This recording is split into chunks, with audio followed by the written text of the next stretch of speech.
ഞാനും പ്രിപ്പയർ ആയിട്ടൊന്നും വന്നതല്ല, എന്താ പറഞ്ഞതെന്നൊന്നും അറിയില്ല. ഞാനിവിടെ ടൈമിൽ വന്നത് 2021-ലാണ്. ടൈമിൽ ജോയിൻ ചെയ്തത് 2021-ലാണ് ജോയിൻ ചെയ്തിട്ടുണ്ടായിരുന്നത്.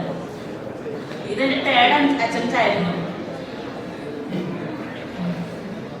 എൻ്റെ ബാക്ക്ഗ്രൗണ്ട് പറയുകയാണെന്നുണ്ടെങ്കിൽ ഞാനൊരു BCom ഗ്രാജുവേറ്റ് ആണ്. ഞാൻ ഇവിടെ ക്യാറ്റെന്നോ IAM എന്നോ ഒരു കാര്യമൊന്നും എനിക്ക് ഡിഗ്രി ഫൈനൽ ഇയർ പഠിക്കുമ്പോഴാണ് ഞാൻ ക്യാറ്റും IAM ഒക്കെ കേൾക്കുന്നത്. അതുവരെ ഞാൻ ഈ ഒരു സംഭവം കേട്ടിട്ടേ ഇല്ല. MBA എന്ന് പറയുന്ന ഒരു സാധനം എൻ്റെ മൈൻഡിൽ എവിടെ ഉണ്ടായിരുന്നില്ല. MBA ചെയ്യണമെന്നോ, ഡിഗ്രി കഴിഞ്ഞിട്ട് MBA ചെയ്യണമെന്നോ, അല്ലെങ്കിൽ ആ ഒരു ഫീൽഡ് എൻ്റെ മൈൻഡിൽ എവിടെ ഉണ്ടായിരുന്നില്ല. അപ്പോൾ ഫൈനൽ ഇയർ പഠിക്കുമ്പോഴാണ് ടൈമിൽ നിന്ന് ഒരു ബൂട്ട് ക്യാമ്പ് അങ്ങനെ ഒരു കോളേജിൽ വന്നപ്പോൾ തൃശ്ശൂർ വെച്ചിട്ട് അവരുടെ സ്കോളർഷിപ്പ് ടെസ്റ്റ് നടത്തുന്നുണ്ട്. അപ്പോൾ അവിടെ വന്ന് എക്സാം എഴുതി കഴിഞ്ഞാൽ സ്കോളർഷിപ്പ് കിട്ടും, നമുക്ക് ഡിസ്കൗണ്ട് ഉണ്ടാവും, അങ്ങനെ ചെയ്യാമെന്നൊക്കെ പറഞ്ഞിട്ടുണ്ടായിരുന്നു. ഞങ്ങള് ഫ്രണ്ട്സ് എല്ലാവരും കൂടി, എൻ്റെ നാട് പൊന്നാനിയാണ്, മലപ്പുറം പൊന്നാനി എന്നാണ് ഞാൻ വരുന്നത്. അപ്പോൾ എൻ്റെ വീട്ടുകാരെ കുറിച്ച് പറയില്ല കേട്ടോ. നാട്ടിലെങ്ങനെയാണെന്ന് വെച്ച് കഴിഞ്ഞാൽ പൊന്നാനിയിൽ നിന്ന് പുറത്തു പോകണമെങ്കിൽ ഒരുപാട് കഷ്ടപ്പാടാണ്.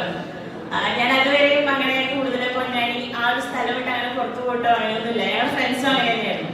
അപ്പൊ ആ ഒരു അവസരം ഈ സ്കോളർഷിപ്പിന്റെ ടെസ്റ്റിന്റെ പേര് പറഞ്ഞ് പൊന്നാനി എങ്ങനെയെങ്കിലൊക്കെ പോയി തൃശ്ശൂരൊക്കെ വന്ന് വടക്കുന്നാലിലൊക്കെ വരാം, വടക്കുന്നാലിലൊക്കെ വന്ന് കറങ്ങി അടിച്ചു പോവാം. ആ പേര് പറഞ്ഞിട്ടാണ് തൃശ്ശൂർ എന്ന് വന്നത് സ്കോളർഷിപ്പ് ടെസ്റ്റിന്.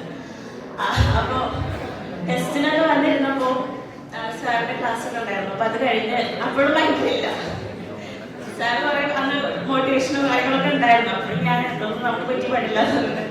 എക്സാം എഴുതി ഞങ്ങളന്ന് പോകാനിരിക്കായിരുന്നു. അപ്പൊ അപ്പുറത്തെ ക്ലാസ്സിൽ ടൈമിന്റെ ക്ലാസ് നടക്കുന്നുണ്ടായിരുന്നു. അവിടെ എന്റെ ക്ലാസ്സിലൊരു കുട്ടി, അത് MES പൊന്നാനിയില്, ഞാൻ MES പൊന്നാനി കോളേജിലാണ് പഠിച്ചത്. എന്റെ ക്ലാസ്സിലൊരു കുട്ടി ആ ക്ലാസ്സിൽ ഇരിക്കുന്നതേ ഉള്ളൂ. അപ്പൊ ഞാൻ ഇവളെന്താ ഇവിടെ, അവിടെ വരുന്നെങ്കിൽ എന്തെങ്കിലും ഒരു കാരണം, അവിടെ എന്തെങ്കിലും കാര്യം തീരുമാനിക്കണമെന്നുണ്ടെങ്കിൽ അതിന് എന്തെങ്കിലുമൊക്കെ ഒരു കാര്യം വേണം.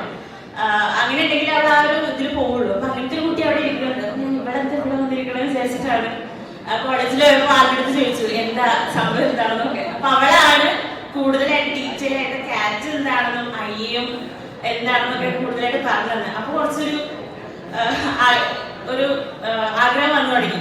എന്താ ഒരു ക്യൂരിയോസിറ്റി വരുമല്ലോ നമുക്ക്, ഒരു ക്യൂരിയോസിറ്റി വന്നിട്ട് എന്താ സംഭവം അറിയാൻ വേണ്ടിയിട്ട്. അങ്ങനെ നെറ്റിലൊക്കെ സെർച്ച് ചെയ്ത് കൂടുതലായിട്ട് എന്താണെന്ന് മനസ്സിലാക്കി. അപ്പൊ പിന്നെ ക്യാറ്റിൽ എന്താ സിലബസ് എന്താണെന്ന് നോക്കി. അപ്പൊ അതിൽ വന്നത് ക്വാണ്ടിറ്റേറ്റീവ് മാത്സ് ഉണ്ട്, LR ഉണ്ട്, VRC ഉണ്ട്. മാത്സ് സെറ്റാണ്. ഞാൻ മാത്സ് ഒക്കെ പറ്റും, അടിപൊളിയാണ്. അതിപ്പോ ഞാൻ മാത്സ് അല്ലേ 10th ലെവൽ മാത്സ് ആണ്. ഞാൻ അടിപൊളിയായിരിക്കും, എന്തായാലും കിട്ടും. എല്ലാവരും സെറ്റ്, എല്ലാവരും മാത്സും ഞാൻ പഠിക്കും. അടുത്തത് ഇംഗ്ലീഷാണ് കുറച്ച് പ്രശ്നം, അത് കുറച്ച് പ്രാക്ടീസ് ഒക്കെ കിട്ടും.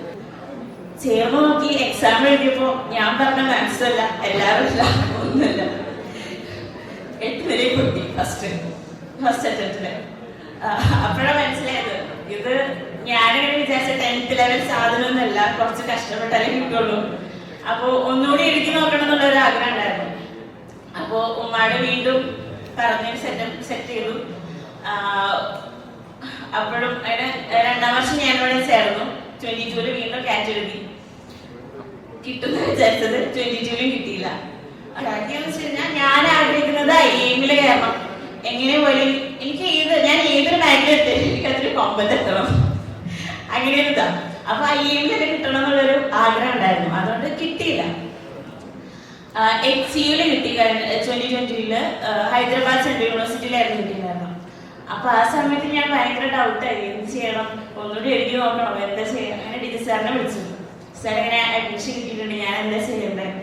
അപ്പൊ സാറ് പറഞ്ഞു ഒന്ന് ആലോചിച്ച് നോക്ക്, ഒന്നുകൂടി ചെയ്യാണെന്നുണ്ടെങ്കിൽ കിട്ടാതിരിക്കൊന്നുമില്ല, കിട്ടും, ഒന്നുകൂടി ഈ ആലോചിച്ച് നോക്കിയിട്ട് ചെയ്യാൻ പറഞ്ഞു. അങ്ങനെ എന്റെ ഒരു വീട്ടിലും ആ സമയത്ത് ഇനി പറഞ്ഞു കഴിഞ്ഞാൽ ഉമ്മയെ സമ്മതിക്കൂല, അങ്ങനത്തെ അവസ്ഥയാണ്. പക്ഷെ ഞാൻ ഉമ്മാടും പറയാതെ മെല്ലെ ചെയ്യാം അങ്ങനെ തീരുമാനിച്ചെടുത്തത്. കൂടെ കൂട്ടാൻ വേണ്ടിയിട്ട് വേറൊരു കുട്ടി ഉണ്ടായിരുന്നു, എൻ്റെ ഒരു ഫ്രണ്ട് ഉണ്ട്, അമല റോസാജ്, അവളുണ്ട്. പിന്നെ അവിടെ ഇരിക്കുന്ന അവരെല്ലാരും ഞങ്ങളൊക്കെ ഒരേ തോണിയില് സഞ്ചരിച്ച കുട്ടികളും ആൾക്കാരാണ്.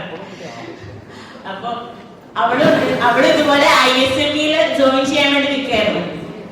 അവള് ഏകദേശം 98 ആ ഒരു അത്രയും പെർസെന്റേജ് ഉറപ്പിച്ചിട്ടുണ്ട് ISME ജോയിൻ ചെയ്യാം.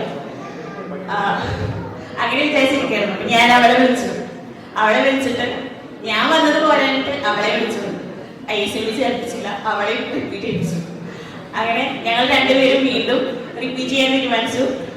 ഉമ്മാട് മെല്ലെ മെല്ലെ പറഞ്ഞ് സെറ്റാക്കി, കുഴപ്പമില്ല, എനിക്കായിട്ടുള്ള ടെസ്റ്റ് യൂസ് എടുത്തിട്ടുണ്ടായിരുന്നു.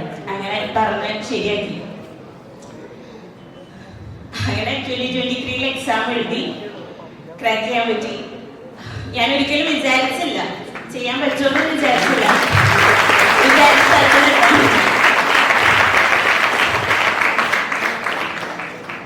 പൊന്നാനി ഒന്ന് പുറത്തു പോകണമെങ്കിൽ കഷ്ടപ്പെട്ടിട്ട് ഞാനിന്ന് ഹരിയാനയിലെ പോകാൻ പോണം. അപ്പൊ അതിന്റെ ഒരു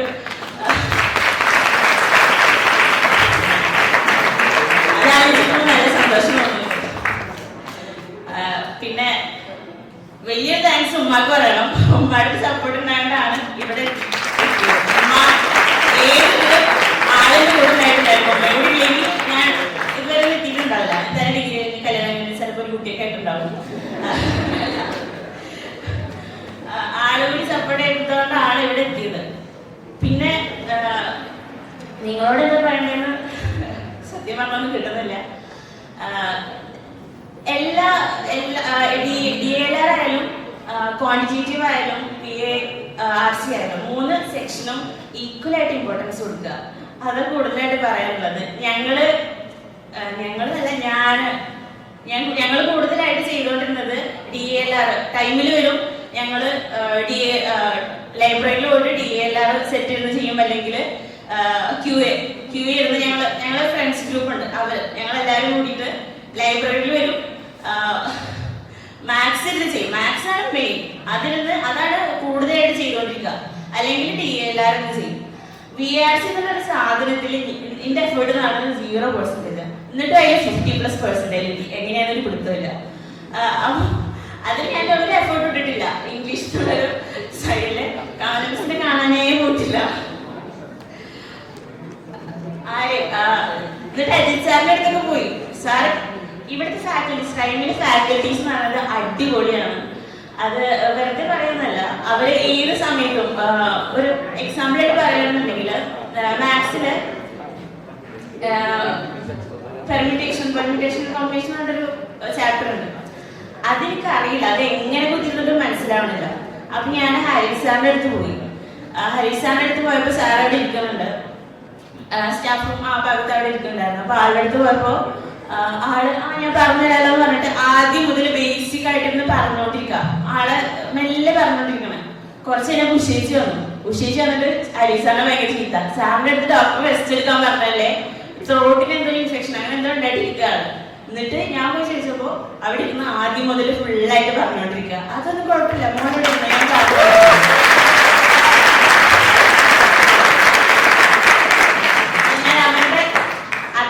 അവരത്രയും എഫേർട്ട് ഇടുന്നുണ്ട്. നമ്മുടെ ഭാഗത്തു നിന്നും ഒരു എഫേർട്ട് അതിനനുസരിച്ചുള്ളത് കിട്ടുകയാണെന്നുണ്ടെങ്കിൽ അവര് നല്ല ഹാപ്പി ആയിരിക്കും. പിന്നെ അർജുൻ രാജ് കെട്ടി അവിടെ പൊക്കി പറയുന്നുണ്ട്. നല്ലൊരു സുഹൃത്താണ് അവൻ, നല്ല കഷ്ടപ്പെട്ടിട്ടുണ്ട്. അല്ല സത്യം പറഞ്ഞതാണ്. എന്റെ ഫ്രണ്ട്സ് ഗ്രൂപ്പ് അവരെല്ലാവരും ഫ്രണ്ട്സ് ഇവിടെ ടൈമിൽ വന്നിട്ട് കുറച്ച് നല്ല ടീച്ചേഴ്സിനെ മാത്രമല്ല കിട്ടിയത്, നല്ല ഫാക്കൽറ്റീസ് മാത്രമല്ല, നല്ല സുഹൃത്തുക്കളെ കിട്ടി. അതിവിടെ വന്നിട്ടാണ് കിട്ടിയത്. സത്യമായിട്ട് പറയാണ്, ഇതുപോലെയുള്ള സുഹൃത്തുക്കളെ ഇനി വേറെ കിട്ടുമെന്ന് എനിക്ക് അറിയില്ല. നല്ല കുറച്ച് സുഹൃത്തുക്കൾ കിട്ടിയത് ടൈമിൽ വന്നിട്ട് തന്നെയാണ്. അപ്പൊ ഞാൻ പറഞ്ഞത് നിങ്ങൾ ഈക്വൽ ഇമ്പോർട്ടൻസ്, ഈ 3 സെക്ഷനും ഈക്വൽ ഇമ്പോർട്ടൻസ് കൊടുക്കാൻ നോക്കുക. ആൻഡ് എന്ത് ഹെൽപ്പ് ആണെങ്കിലും ഏത് ഫാക്കൽറ്റിയുടെ അടുത്തും ഏത് നേരത്തും നിങ്ങൾക്ക് പോവാം. അജിത് സാർ, ഇംഗ്ലീഷിന് അജിത് സാറും കമല മിസ്സും നിങ്ങൾക്ക് ആരെ വേണമെങ്കിലും അവരെല്ലാവരും എന്താ ചെയ്യേണ്ടത് കൃത്യമായിട്ട് നിങ്ങൾക്ക് പറഞ്ഞുതരും.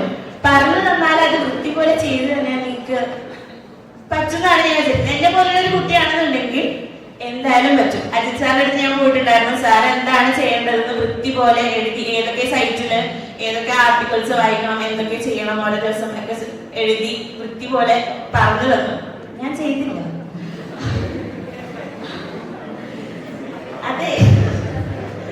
അതെന്റെ കുഴപ്പമായിരുന്നു. സാറിന് പറഞ്ഞിട്ട് കാര്യമില്ല. സാറ് വൃത്തി പോലെ എന്താ ചെയ്യേണ്ടതെന്ന് നല്ല പോലെ പറഞ്ഞതാണ്. അപ്പൊ എന്റെ കുഴപ്പമായിരുന്നു. അതുകൊണ്ട് ഇംഗ്ലീഷ് എന്താണെന്നറിയില്ല, ആ ഒരു ഭാഗത്ത് പോകാനൊരു ഇൻട്രസ്റ്റ് വന്നില്ല. ആ ഒരു ഭാഗം ഞാൻ തുറന്ന് നോക്കിയിട്ടേ ഇല്ല. നിങ്ങൾ അങ്ങനെ ചെയ്യരുത്.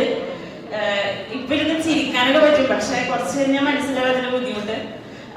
നിങ്ങളെ എല്ലാ 3 സെക്ഷനും ഈ 3 സെക്ഷനും ഒരുപോലെ നോക്കാൻ ശ്രമിക്കുക. ഒരെണ്ണത്തിന് മാത്രം ഭയങ്കരമായിട്ട് ഇമ്പോർട്ടൻസ് കൊടുക്കരുത്. എല്ലാം ഇവരെന്താ ചെയ്യേണ്ടത് വൃത്തി പോലെ നമ്മുടെ ഫാക്കൽറ്റീസ് പറഞ്ഞു തരും. അത് നിങ്ങൾ ചെയ്താൽ മാത്രം മതി. അപ്പോ ഫ്യൂച്ചറിൽ കാറ്റ് എക്സാം എഴുതാൻ പോകുന്ന എല്ലാവർക്കും all the very best. Thank you.